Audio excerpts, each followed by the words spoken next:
Greetings, I'm Demonac, and it's Hearthstone time. I'm going to go through and do a breakdown as quickly as I can of all the new cards from the Whispers of the Old Gods expansion. Now bear in mind, I'm not an expert on ranked play. I am hesitant to even call myself an expert on the arena, but I am very experienced in the arena. You can say that at least. So if we go over here, first we're going to skip ahead to Cthulhu. And, of course, just typing in Thun is probably the most convenient way. You could probably get away with THU, but you get all the cards related to Cthulhu. And there are a lot of cards related to Cthulhu. That's why you got Cthulhu for free. Cthulhu or Cthulhu is, of course, going to load incredibly slowly. It's just a 6/6 for 10. Obviously, that's not what he really is. He's an old god. When he comes into play, he deals damage equal to his attack, split randomly among all enemies. So he can't hit friendlies, and 6 damage, that would not be great for a 10/10. But it wouldn't take, or for a 10 mana minion, but it would not take a lot more to make it better than that. Unfortunately, everyone got the 2 Beckoners of Evil, which is just a solid 2/3 for 2. If you're playing with Cthulhu, it's good. If you're not, pick it better, 2/3 for 2. But when you put her into play, she will give Cthulhu +2/+2 wherever it is. Could be in your hand, could be in your deck, it could be dead. You'll still get +2/+2. And that's, of course, the theme. All the Cthulhu there are millions, like a dozen Cthulhu-related cards that have some way to give Cthulhu bonuses, because, of course, even if you just played both Beckoners of Evil, and then later in the game you get out Cthulhu, or Cthulhu, I'm apparently going to keep saying Cthulhu. Apparently that's the default one for me. Now it's a 10/10 for 10 that also does 10 damage to everything when it comes into play. That's like a card that you get out of Archleaf Ratham. So that's pretty doomy. But of course, if you have a whole bunch of other things giving Cthulhu bonuses, you could end up with a 20/20 Cthulhu. That's far from out of the question. That will almost certainly wipe your opponent's board and or kill your opponent. And if not, you have a 20/20 out there to do stuff. So, yeah, Cthulhu is a pretty good kill card, and that kind of signals what the environment they're going for is. They want to slow down the game. That last couple expansions sped up the game a little bit, to the point where it was getting really cutthroat, kill right away. Now, there are a ton of cards in this expansion designed to slow down the game, and some of the fast goblins versus gnomes and Nox Ramus stuff is gone. I mean, all of that stuff is gone if you're playing in the standard format, but there are a lot of fast cards that were taken out and being replaced with a lot of cards that reward you for being more in the slow department. So anyway, let's go through here. I'll go through all the new class cards. Of course, I got to turn crafting on, because I don't have them all. I've only opened about 30 packs, because I didn't spend money. So, first off, we have one of the forbidden spells, Forbidden Ancient here. The forbidden spells are just, when you play them, they spend all your mana. And then what you get is based on how much mana you spend. So, Forbidden Ancient is pretty good. Because this is a minion, okay. You have he's 1/1, but he already spent 1 mana for that. And then when his Battlecry spends the rest. So you're not getting all the mana you spent +1. He should just come out, if you had 3 mana and you play him, you're going to get a 3/3. So, he's very straightforward that way. But the thing about, as a forbidden spell, he is kind of guaranteed to be on curve. Not all of them are actually on curve because they do different things, but as a minion, you're going to get a not particularly great, but an okay minion for the casting cost at any stage of the game. And that means he is really good for smoothing out your curve. So I like this guy a lot. I think he's very flexible. Is he going to make it into every deck? I don't think so. But I could definitely see, especially if there is some sort of gap in your curve. If you have a bunch of cheap things and a bunch of expensive things and you don't have a bunch of things in the middle, maybe you'd throw him in. Or, any sort of alternative like that. If you want to go all sort of late game, you could treat him as one of your weenies, thinking, I'll play him as a 1/1 or a 3/3 or something. He's not very good, especially in that low part of the game. Your opponent's going to get way better stuff for 2 or 3 mana. But it means if you have a 1-drop and a 2-drop in your hand, no 3-drop, now you have a 3-drop, you can just keep going. So, Mark of Isarge, I'm going to butcher all the names, I don't care. Mark of Isarge, is +2/+2 for 2 mana, and if it's a beast, draw a card. So they are really emphasizing the beastness on druids, and man, getting +2/+2 and having the card replace itself is really good for 2 mana. That means even late in the game, that is not shabby at all. That is helping you go through your deck and get the things you need. It's just not costing you much. So that is actually pretty damn good spell. Addled Grizzly, on the other hand, is rare and not good. I mean, it might work out okay because it is worded after you summon a minion. So if it said after you play a minion, that would mean from your hand, and this guy would be terrible. Instead, he's a 2/2 for 3, which is horrible stats. He's a beast, so there's lots of this beast synergy and stuff like that. But if you summon if you get a minion in any way, basically, other than stealing it, this should give you +1/+1 on that minion. It's just hard to see how that works out really well with things. I mean, you can play it with, they modified Nature's Treant, whatever, the card. Used to be the combo, you play this for 6 mana, you get 3 Treants that have charge but die at the end of the turn. That was excessive in all kinds of ways. They just completely revamped the card. There's now just 5 mana, get 3 2/2 Treants. They're just normal minions, they don't die. They also don't have charge. So, it is definitely not overpowered the way it used to be, but they changed the card now. I still like that. That's a perfectly good card. If you had him out, you'd get 3/3/3 Treants. So that's cool. But, I mean, that's an 8 mana combo, and it's hard to call that a combo.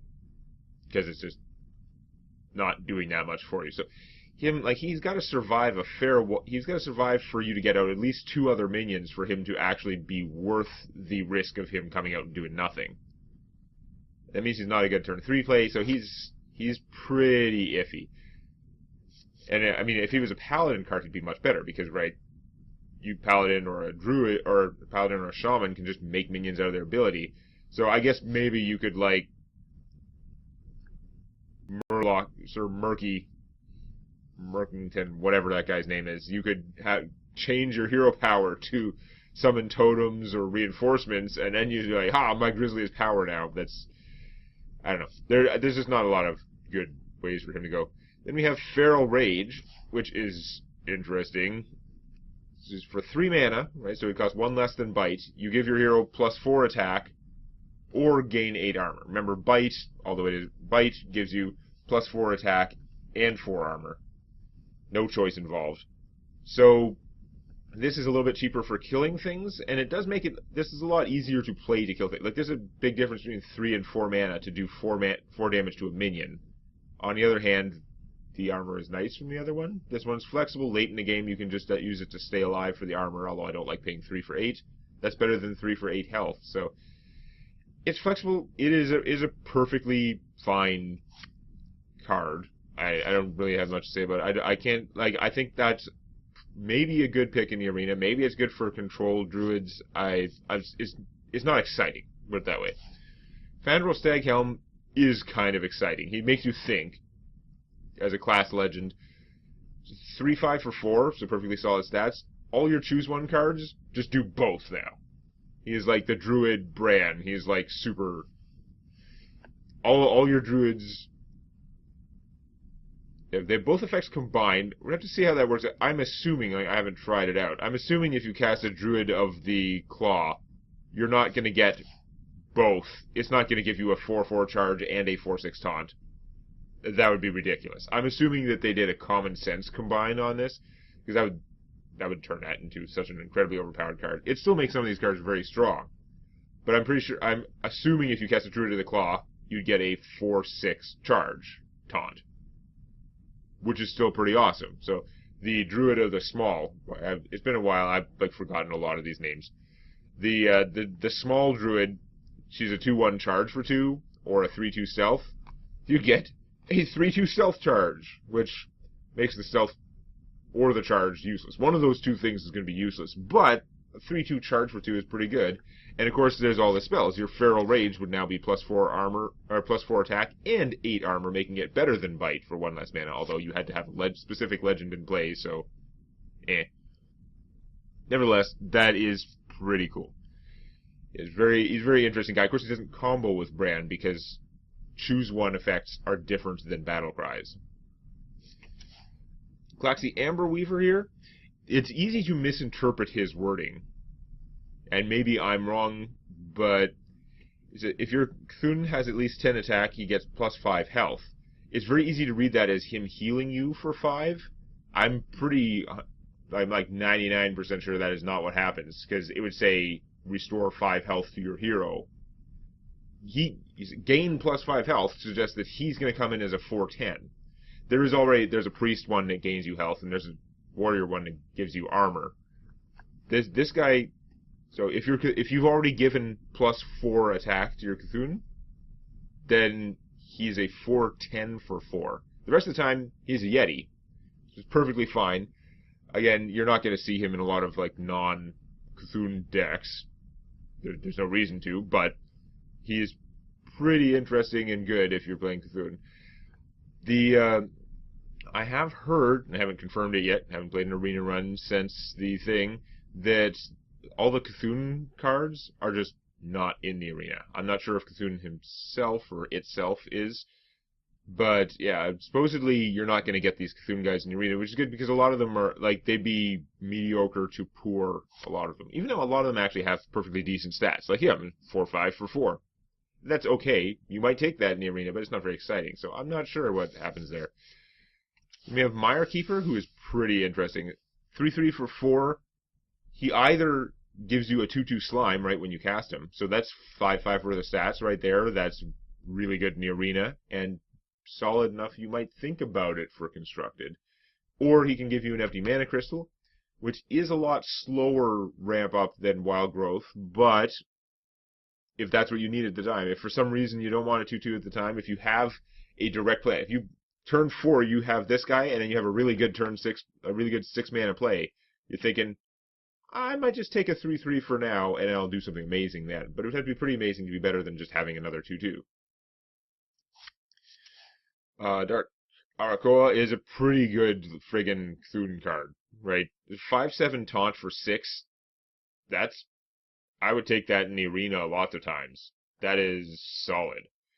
And, like, because you compare it to your 6/7 for 6 or something, I would trade 1 attack for taunt. On a minion of that magnitude, that's fine. Things it blocks are almost as likely to be dead.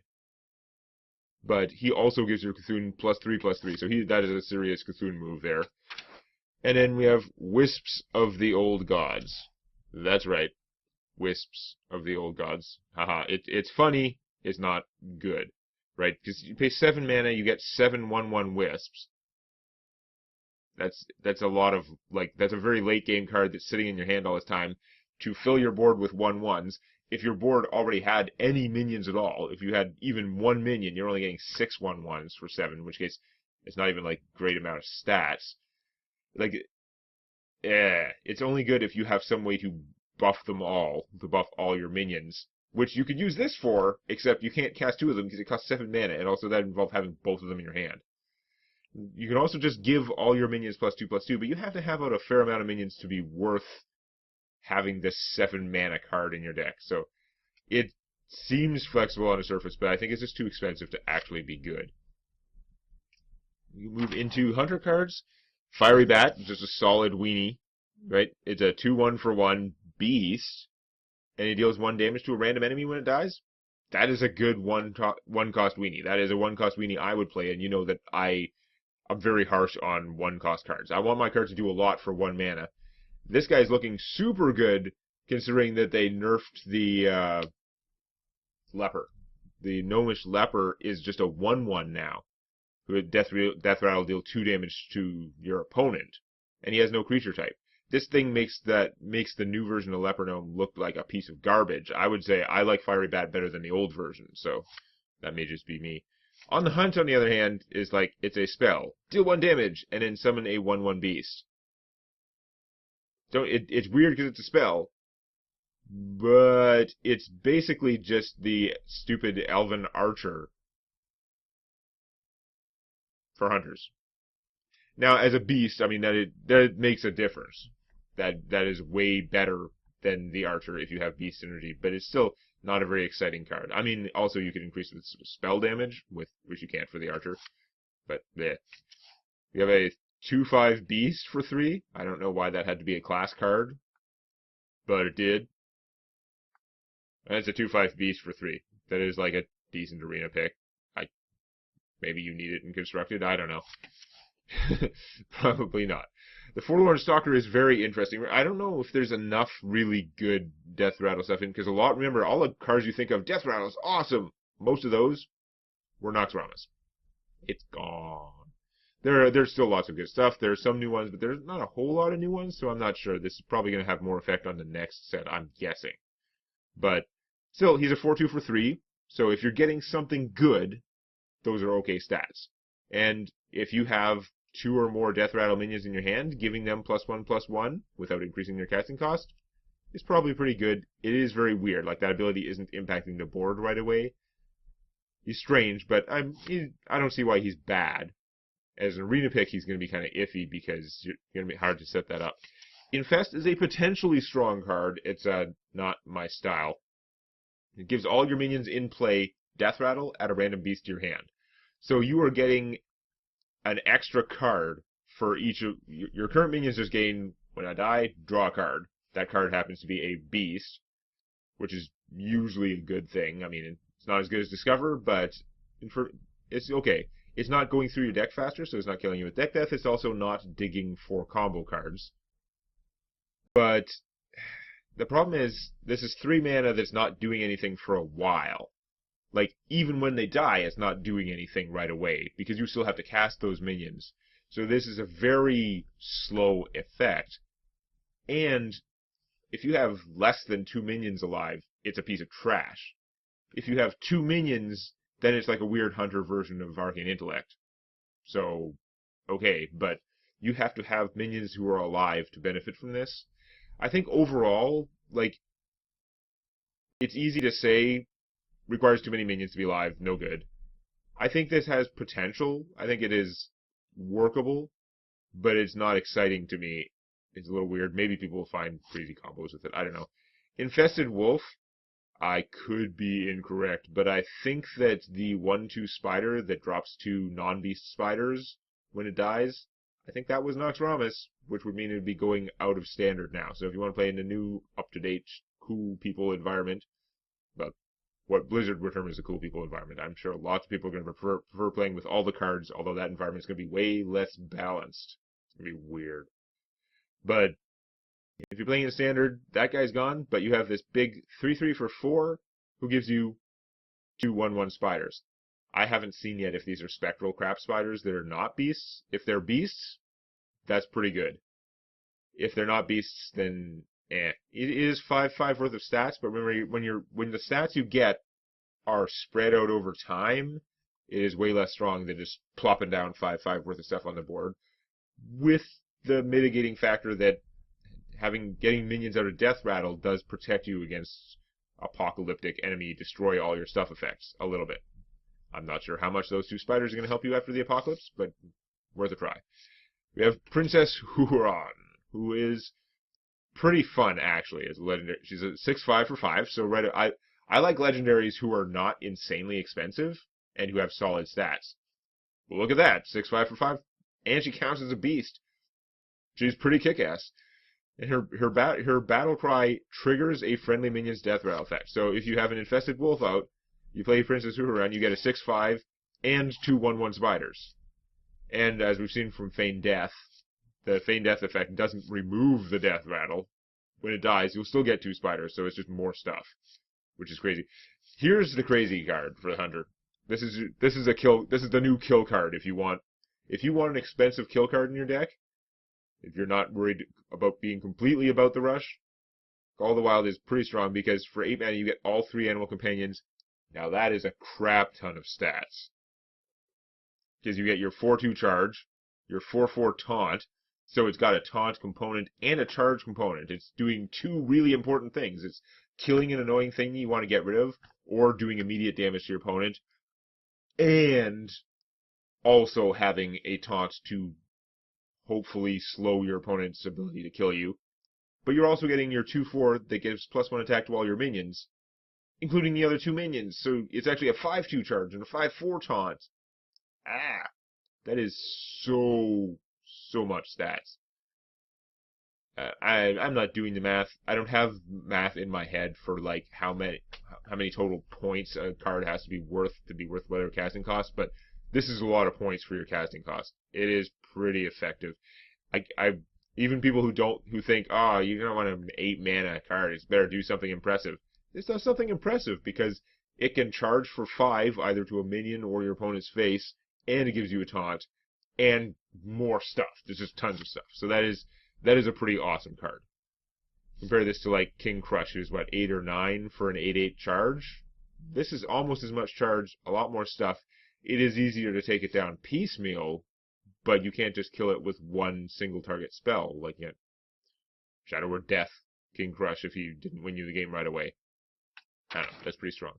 Then we have Giant Sandworm, another 8 mana card who is not as good. You compare him to King Crush. King Crush costs 8 or 9. I should check if he costs 8 or 9. I don't even care. It's about the same casting cost. He's going to come out as an 8/8. He's going to charge and hit something right away. This guy, also an 8/8 beast for 8, he comes out, does nothing right away. Then whenever he attacks and kills a minion, not when a minion runs into him and dies, whenever he attacks and kills a minion, he can attack again.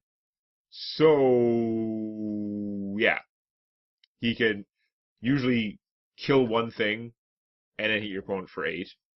Or kill a couple things and probably die. If your opponent has a smorgasbord of things with not much attack, then you could potentially kill a bunch of them and hit them for 8.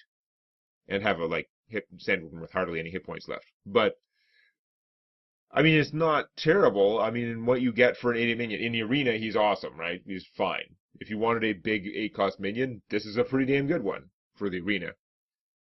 But, and yes, technically, if you can give him immune, there are a couple of cards that give a beast immune temporarily, he can wipe your opponent's board and then hit them for 8. Which is a pretty strong combo. I don't know if you go to that amount of effort to make it work. He's not a legend, you can play with 2 of them, so.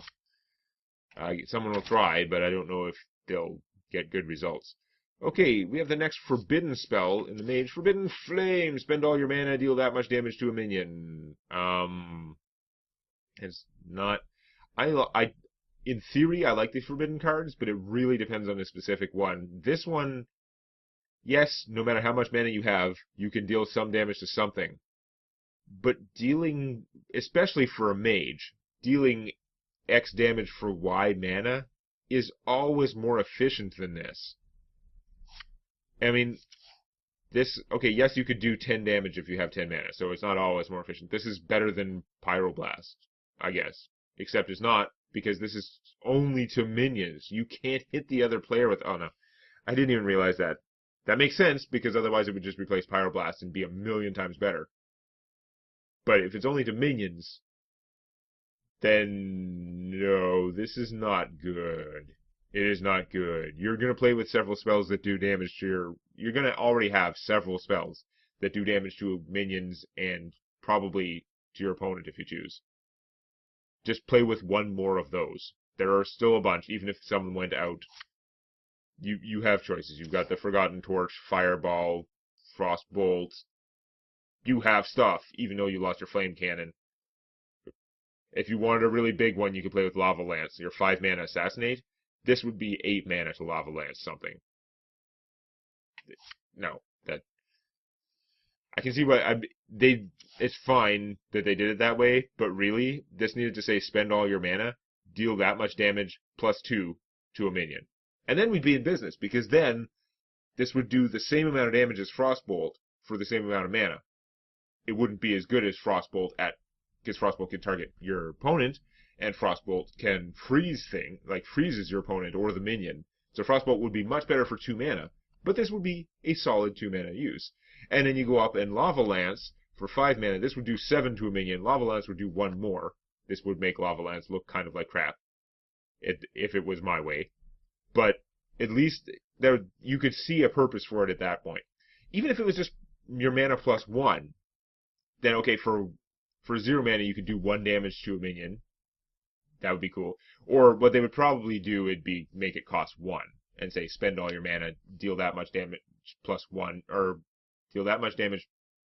Yeah, then do that much damage plus 2. It'd be like the Forbidden Ancient. It would be like, because you spent 1, you'd only be getting your mana plus 1. At that point, it'd still be like 1 mana, deal 2 damage to a minion. Yeah, you can live with that. 2 mana, deal 2 damage to a minion. There are cards that are similar to that. That's not good. But at some point, the flexibility might almost make it playable at plus 1. At plus 2, this thing would be pretty good. It would be better than Lava Lance. But at plus 0, it is actually just trash. All the spells you would use for that purpose are better. I shouldn't have spent so much time on it because it's just bad. Cult Sorcerer is pretty good. Here's one of those Cthulhu minions that you might play without Cthulhu in your deck. I can see it. It's a 3/2 with spell damage, 3/2 for 2 with spell damage plus 1. I was like, why didn't Mage already have a card like that? I had wondered, like, why do they have to pay 3 mana for that 3/3 mech to get plus 1 spell damage? But this is just flat out better than the Knoll. And like that's pretty good. I already liked the Knoll, as you could pay 2 mana and make an area spell just do 1 more damage to everything. Well, this guy has that, but he's also, or sorry, she. Picture's translucent. I wasn't paying much attention. She actually is like that, but she's also a 3/2 for 2, so she's good anyway. And then if you happen to have Cthulhu, that's another +1/+1 to Cthulhu whenever you cast a spell, in which case she's actually kind of really scary. She's perfectly good anyway. Shatter is interesting. You pay 2 mana, destroy a frozen minion. Now you compare that to Assassinate, costs 5, kills any minion. This requires a combo, so it costs way less mana. I would have said this was awesome, like just really good, I would like it. But the Snow Chugger, I'm pretty sure that was Goblins versus Gnomes.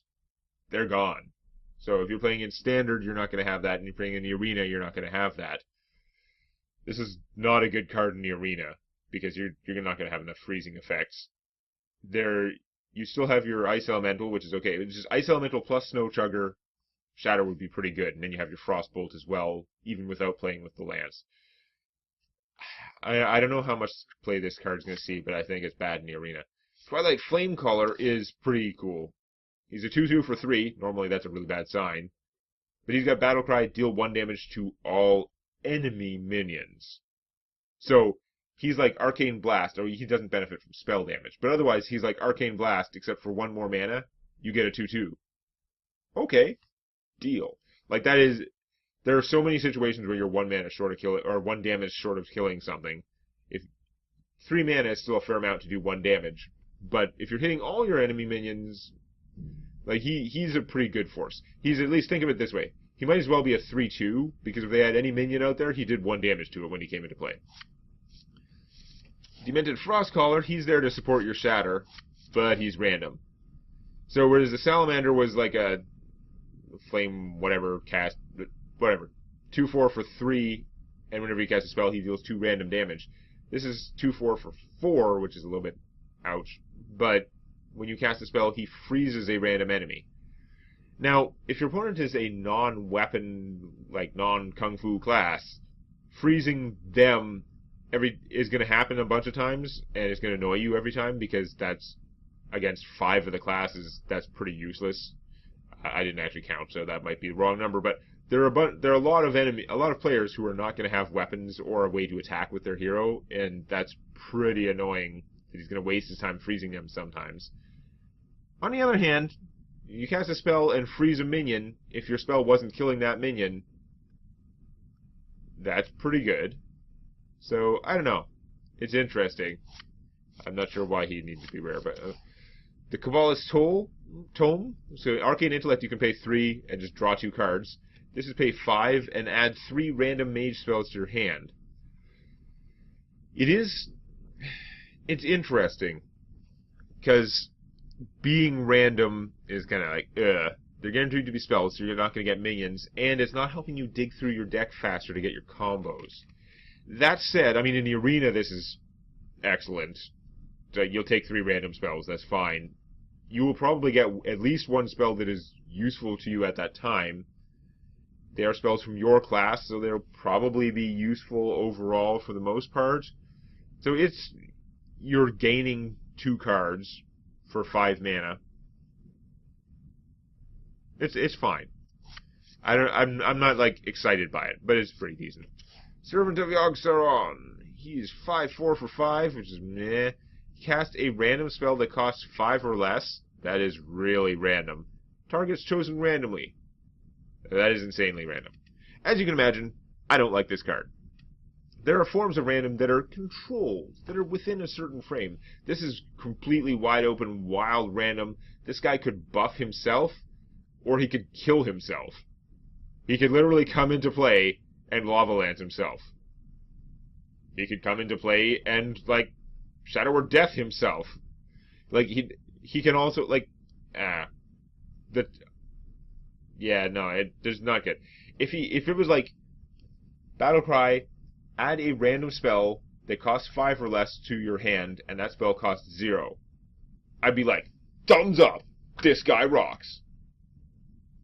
But, to me, he is so random that I don't like him in any way. I wouldn't play with him. His stats aren't good enough to remove the disadvantage of that randomness, but they wouldn't make his stats bigger because he could randomly do something really good. He could randomly, like, fireball your opponent. That's fine. He can randomly fireball an opponent minion. Or all manner of things. Like, he's just all random all the time. It might be good, it might be terrible. You are getting a 5/4 minion out of the deal, so it's not like you're paying a huge amount for that random, but I don't want to pay anything at all for a random that's not to my benefit. This guy, on the other hand, is a 5/5 for 6. He's pretty random. Battlecry, summon a random 3-cost minion. But you know what? It's really hard for a random minion to hurt you. It's happened. It's happened to all of us. All of us have, like, gotten, like, a Doomsayer or a Sheep when they didn't want it out of their Goblin Shredder. But it's really unlikely. Summon a random 3-cost minion is going to be beneficial to you, like, 90% of the time, or more. And he's a 5/5 for 6 already, so he's a little behind in the stats. But if that minion costs 2 or more, you're almost certainly getting enough stats to offset that. The minion has to cost 3. So there are very few 3-cost minions that are not going to make this guy a good deal. So he's a good deal. And he's common. Like, he's a really good choice in the arena. I could see playing him in Constructed. And Anomalous is the Mage Legend. Anomalous. He's pretty rough. 8/6 for 8, so he's a little bit on the fragile side. You complain less about that fragility when his Death Rattle is deal 8 mana to all minions, 8 damage to all minions. He just he tends to wipe the board when he dies. So you play him, and your opponent can try and blow him up or something. But if they do, it'll kill all their minions, so I guess they're going to hit you first.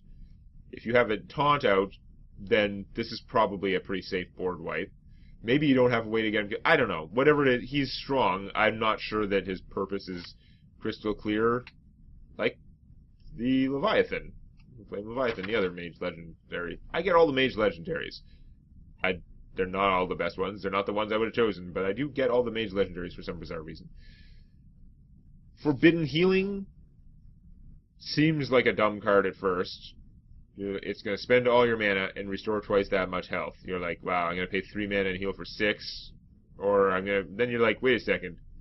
Should I pay 10 mana and heal myself for 20? There is a point where the amount of healing crosses that threshold, crosses like the Godzilla threshold, into that is a non-irrelevant amount of healing. When you spend your whole turn healing, that's a bad thing. When you spend your whole turn healing, but you actually heal yourself 20, if that game was close at all, that's probably a good use of the turn. And of course, it is actually pretty flexible because it's not just restore that much health to you, you could heal a minion. So you could work it so that you have like, 1 to 3 mana left, and then just burn whatever mana you have left, healing a minion that you just smashed something with. Heal it up to full for, not very much mana. I'm sure you can afford it. It's actually pretty interesting. So that one, I'm going to call that Forbidden card viable. I don't know how good it is in Constructed. I could see taking that in the arena. Divine Strength. I could see taking that in no format ever for anything. It's funny because it's like Holy Strength from Magic the Gathering. You pay 1, give a minion +1/+2. But that effect is not worth your card. It's just not. It's just not. You can construct lots of circumstances where it works out well, but I cannot see how you would spend a slot in your deck on a card that is so weak. It just does not do enough. You can get a bigger minion than that for that price. You could get a Selfless Hero.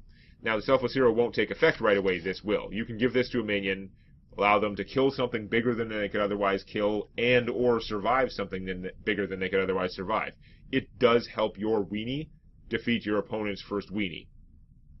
But is it worth a card for that? Whereas Selfless Hero, you get a 2/1 for 1. It can stand on its own, whereas if you have no minions in play, you can't play this. It says, Death Rattle, give a random friendly minion Divine Shield. So, she's a 2/1 for 1. If she dies alone, she does nothing. But, if you can play another minion, if you go first, you play her. Your opponent goes, they play a minion. Then, you play a minion, attack with her, your second minion's getting that Divine Shield. That is awesome. Like, I'm assuming that she dies when she attacks. I think she's assuming that too. But she's selfless. She'll do it. So, yeah. No, she's pretty damn solid. Filefin Inquisitor has an obvious purpose in life.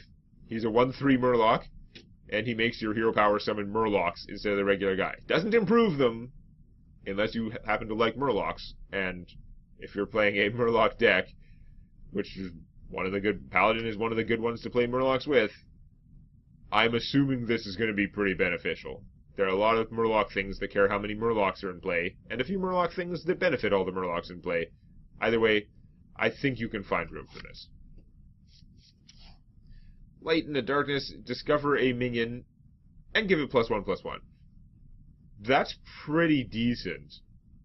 So, you compare this to like the Archaeologist, right? Or whatever the Priest one. 1/2 for 2, discover a Death Rattle minion.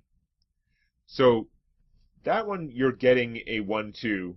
So it is technically a minion that is on the board that can be buffed. But it's a piece of crap. The 1/2 for 2, it is a piece of crap. It is rarely going to do anything useful on your side. You don't get that effect right away. You don't even get a 1/2 out of this right away. But you pay 2 mana, you discover a minion. It's not bound, so it can be any minion, which may or may not be better than Death Rattle. I don't know. But it's very random, but you're discovering. So again, a lot of the times Discover will give you the choice between something you can cast right now or something expensive, which, just by virtue of its cost, will probably be more useful if you have the mana for it. So it's good that way. But this is also, you've had to pay 2 for it, but it's making that minion 1 mana better, in most cases. Usually, you don't really want to pay 1 more mana for +1/+1, but that's not the worst. So, I don't know. It's not bad. It's no Unstable Portal, but it's not bad. It's definitely a good card in the arena to give you that flexibility at the time, because you're choosing at the time instead of a deck construction what you need. It does slow you down a little bit because that minion is costing you 2 more. This 2. And you're only getting +1/+1 is the other way to look at it. But flexibility is pretty good. I think the costing of this is reasonable enough that it can see play, and I think it's good in the arena. Rallying Blade. They like to give Paladins all these mediocre-ass weapons. This one is less mediocre, perhaps. Because you get a 3/2 weapon for 3, so it's not like warrior quality stuff, but a 3-attack weapon is solid. And this is, as a battle cry, it gives +1/+1 to your minions who have Divine Shield. That's a pretty specific battle cry. So usually you're only going to get 1 or 2 minions buffed out of this. So, don't get too excited. But, especially as a Paladin, it is easy to have a lot of bubbles out there. This will often give you +1/+1 on a minion you have in play. You can time it to give one of your minions in play +1/+1 right now, and you can attack something for 3. It's solid. I think you'd take it in the arena just because it's a weapon, and you probably don't have enough weapons. And I think in a constructed, maybe they'll show me that you can make really good bubble weenie decks with this. I mean, it works well with Selfless Hero and stuff. Steward of Darkshire, whenever you summon a 1 health minion, give it Divine Shield. Remember, this is summon, not play, so it's not from hand. It's just you get a 1/1 minion for something other than stealing it. That means your reinforcements have bubbles. That's pretty good. And it's a 3/3 for 3, so the stats are acceptable for a minion that has a strong passive effect. Now, it is only 1 health minions. I don't know how well you would tune your deck otherwise, but so I'm not sure this is like I'm not sure this is a crazy, amazing card by any stretch of the imagination. If your opponent is that worried about the bubbles, they'll kill her. But she does enough that it could be worthwhile. And it obviously combos a little bit with this. I think you could make use of that. Stand Against Darkness, because of course Muster is going out of standard. So instead you get pay 5, get 5 1/1 Silverhand recruits. This suffers from some of the same problem as Wisps of the Old Gods. This is less expensive enough that I don't think it's as bad as Wisps of the Old Gods.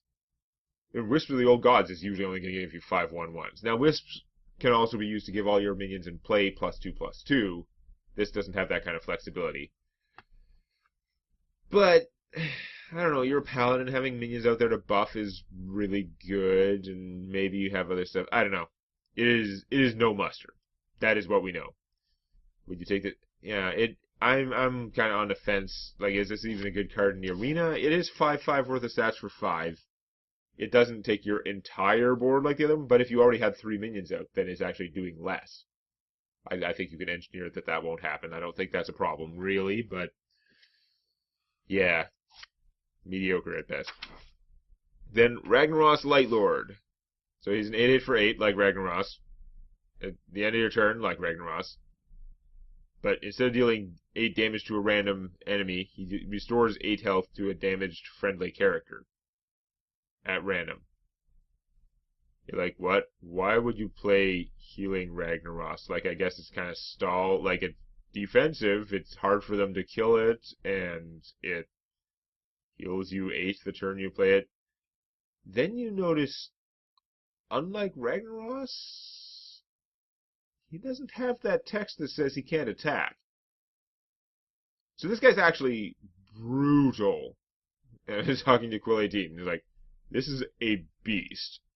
You have an 8/8 for 8 that can attack. Like a normal 8/8 for 8 that also at the end of your turn, he restores 8 health to a damaged friendly character.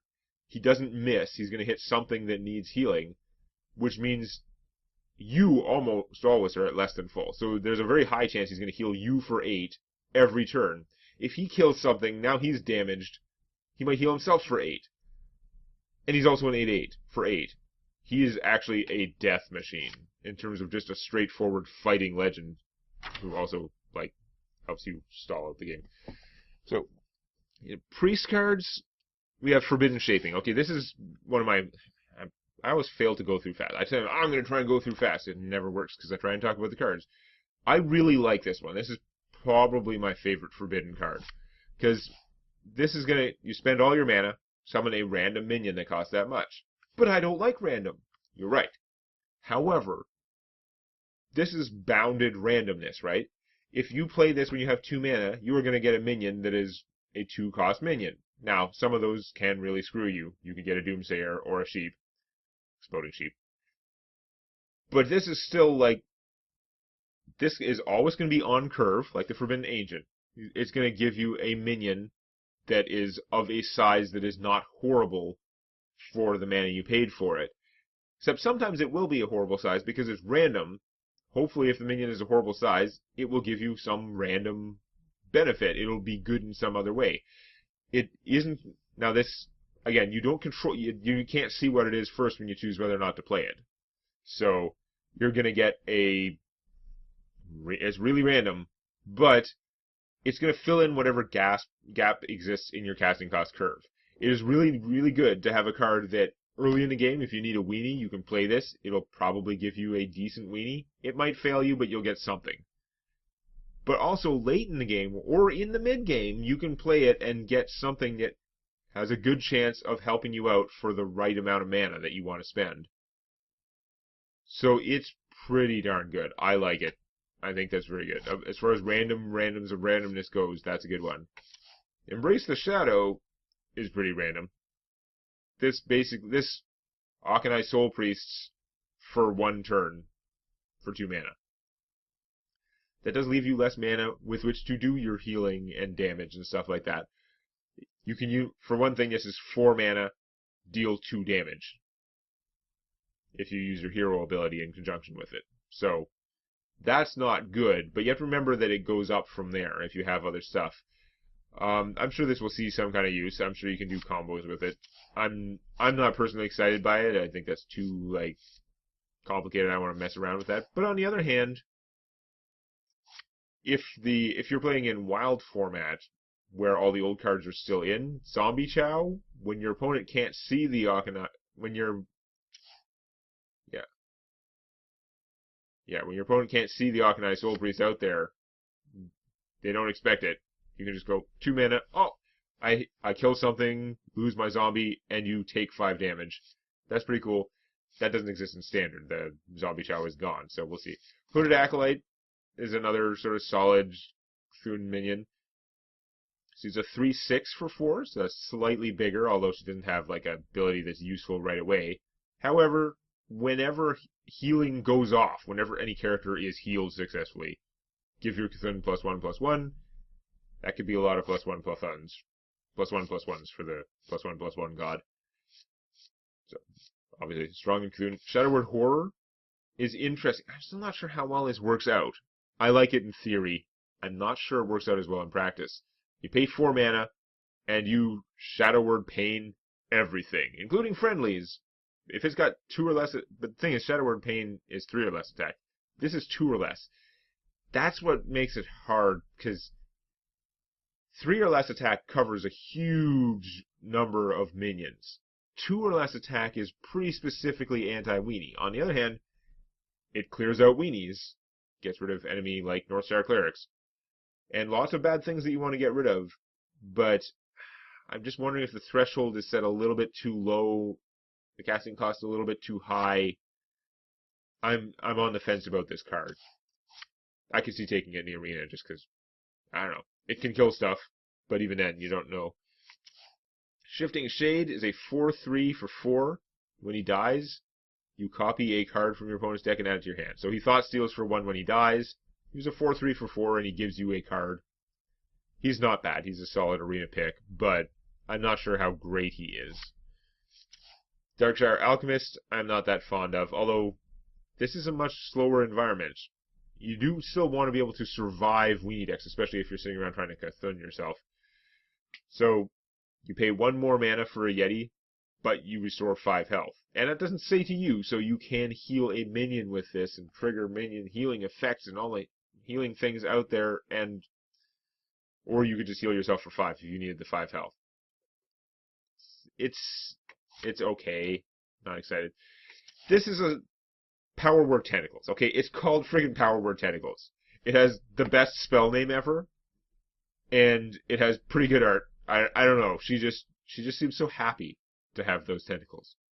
But at 5 mana, this is worse than Blessing of Kings, right? Blessing of Kings, you get +4/+4 for 4 mana. This is +2/+6 for 5 mana. Yes, that synergizes well with priest stuff.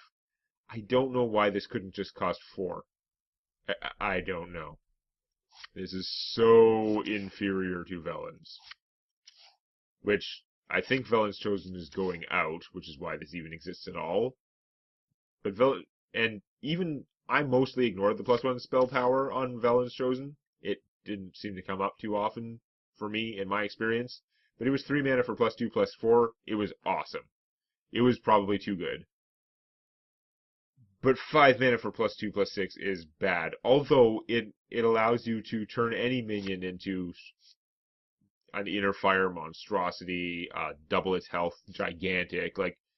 That's a lot of stats. I can't see it getting much use. And in the arena, that is so expensive. I can't imagine what you'd be picking that over. Twilight Darkmender, again, Cthulhu. It's a 6/5 for 5. If your Cthulhu has gained at least +4/+4 when you play, by the time you play her, which is not hard by turn 5, restore 10 health to your hero. That is a lot of come from behind health, or just come from in between health. Come from, we've both been taking damage, but now I'm almost full healed health. That is a lot of health, and a 6/5 for 5 is solid. So she's good in that deck, obviously. And their legend is Herald Volage. Summon a 1/1 copy of each of your other minions when he comes into play. So he's a 5/5 for 6. But it works out really weird. So if you have 1 to 3 minions, you will get a 1/1. You will get that 1 to 3 1/1s. But those 1/1s each have the ability of one of the minions you had in play. Now, if you have more than 3 minions, Volage is taking up a board slot. Those minions take up board slots. So you're only getting 1 or 2, and at that point you don't know. I'm assuming it goes in the order that those minions were played, because that seems to be how a lot of these sort of things that don't say they're random decide. But still not totally controllable or remember what order all your things came into play or whatever.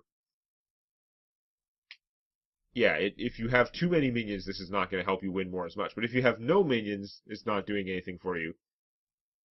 It costs 6, so you're going to have a hard time playing a relevant minion and then doing it. Although you can, as a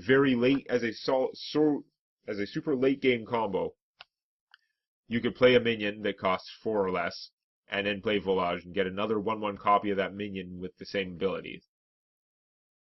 But I don't know how many things are going to be worth it for that scenario. I don't know. There's lots of interesting stuff. I don't think he's broadly applicable. I'm sure you could find some fun combos with him. It is only friendly minions. And you're just looking for things that have good abilities that don't care about their stats. I don't know. You can turn all your enraged minions into can give you an angry chicken for every enraged minion you have, basically. He's okay. I guess we're going to keep going. I'm going to do one more class and then split up, because then there are a lot more neutral guys. So, Bladed Cultist, it is a 1/2 for 1. I hate it. Combo, gain +1/+1. I don't hate it. Not sure it's that good. Like, after the first or second turn, like, third turn and later, he is probably a 2/3 for 1. The 2/3 for 1 is much more exciting in the first 2 turns, and you're going to have a hard time there. Although, if you had 2 1-cost minions, and you were going, then either on turn 2, you could go 1, 2, although you delayed that first one by a turn. But on turn 2, you could do that and get a 2/3 and your 1-cost guy. Or, if you have 2 1-cost minions in your hand, and you had the coin, now you have a 1-cost minion and a 2/3 on turn 1. So that is some more like going second crazy rogue power, but I don't know that he's actually good enough to be played under most any circumstances. Below, okay, this is pretty cool. Right? It's just 1 mana, discover a Death Rattle card. Now, discover, again, is generally bound by your class, so neutral and class cards. But for 1 mana, that is very cheap for an effect that is giving you card quality. So we had, like, the Paladin one is like, discover a minion and give it +1/+1. But it costs 2 mana. This is giving you nothing, but it only costs 1 mana. For some reason, that seems better to me. I don't know. It's also a Death Rattle card, so if there are rogue cards that are not minions that have Death Rattle, it can give you those. But, yeah. I'm not sure how that's going to work out. But, in any case, like in terms of the fact that it says card and not minion. But either way, I think that is pretty good card quality and flexibility in your deck. That you can try and get whatever you need right now from the subset of things that have Death Rattle, and it just costs you 1 mana to try. Plus, it is, of course, a rogue card for 1 mana, so you can use it to trigger combos. So that's pretty good. Now I guess you could compare him to a 2/3 for 2, right? on turn 1 you just don't play him because 1/2 for 1 is crap. Turn 2, or if you have the coin, you go coin, journey below, or it just turn 2, which doesn't require the coin. Journey below, then get a 2/3 for 2. The 2, one of which was this, which gives you something else. I don't know. Undercity Huckster is a 2/2 for 2. Add a random class card to your hand from your opponent's class when he dies. So he's 2/2 for 2, and he gives you a card. So he's pretty good as a loot hoarder. Although, remember, loot hoarder is helping you dig for combos in your deck. This is not contributing to fatigue damage if trying to kill you with fatigue is still a common deck archetype, which I have no idea in the new format. So he's not contributing to that, but he's not helping you dig for the cards you need. He's giving you a card out of nowhere, effectively. It happens to be from your opponent's class, which is weird. But either way, he is a 2/2 and a card for 2 mana, so he is quite solid. Shadow Strike, you pay 3 damage to deal 5, or pay 3 mana to do 5 damage to an undamaged character. That's pretty good. Now, it says undamaged character. You can damage the opposing hero only if they're at full health. So, But the more important thing is, pay 3 mana, deal 5 damage to a minion. I'm okay with that. It's 2 mana cheaper than Assassinate, and it will kill most things. 5 damage is a lot. And 3 mana is more than a lot of your cards that you use to try and kill minions in the early and mid game cost 2 mana. This costs 3. That is kind of a big difference in something that's not giving you anything in play. But I think for 5 damage to a minion, that's pretty worth it. The drawback is if that minion has taken damage in any way, then it doesn't work. I think on balance this is pretty good though. Definitely good in the arena. I think I can see this being played and constructed. It seems like solid removal. South Sea Squid Face. South Sea Squid Face. He's pretty awesome. He's a 4/4 pirate for 4. Give you your pirate synergy, as such as it is. But 4/4 for 4. So I compare him to Dark Iron Dwarfs. Dark Iron Dwarf is amazing if you have a minion in play. Most of the time. 4/4 for 4 is on the stats. But +2 to that minion immediately you can use to kill something else is pretty good. Well, as long as you have a weapon when this guy dies, it's not immediate, so that's a strike against him compared to the Dark Iron Dwarf. But +2 attack to your weapon can last for more than one use, unlike the Dark Iron Dwarf. And you can play him when you have no minions out. You do want to have a weapon in case he dies right away. But even then, even if you don't have a weapon when you play him, if your opponent doesn't kill him right away, then you can make a weapon. You're a rogue. And then you can kill something with him, and he dies, and he gives your weapon +2 attack for possibly multiple uses. I don't know. He's good at pirate bonus. Xariel Poisoned Mine? A lot of people were complaining about this. It's weird that they made 5 different special cards that he randoms just for this guy. I don't know if anything else is going to come out later that uses Toxin cards. As far as I can see, there's nothing else in the set. But I don't care. I like legends that cost a reasonable amount. He doesn't have very good stats for his reasonable cost. It's 4 mana, perfectly reasonable for a legendary. It's just a 3/2, which is kind of sad for 4 mana. That is not good at all. But you pay your 4 mana, you get a 3/2, and as a battle cry, you get a random Toxin card. And then as a death rattle, you get another random Toxin card from his set of 5 cards. And I don't have them all in front of me, because I'm not good that way. But one of them is give a minion, I think, +3 attack. One of them is just draw a card. They all cost 1 mana. They're spare parts, but they're super spare parts. So 1 mana, just draw a card. 1 mana, deal 3 damage to a minion, I'm pretty sure it is. There's one that's 1 mana, give a minion stealth. Well, that's actually just a spare part. Not that exciting. But you are a rogue, so your 1-cost spells have other benefits. And there's one mana, return a friendly minion to your hand. Again, rogue combo-y stuff. That can work out, even though that's blatantly worse than Shadow Step. All these cards are expected to be worse than a card that you put in your deck. You got 2 of them for having this guy around, and one of them you got immediately. I think he's solid. I don't know how much play he'll see. I would definitely take him in the arena, except for the fact that he's against other legendaries, so there might be a really good one. But he's very playable.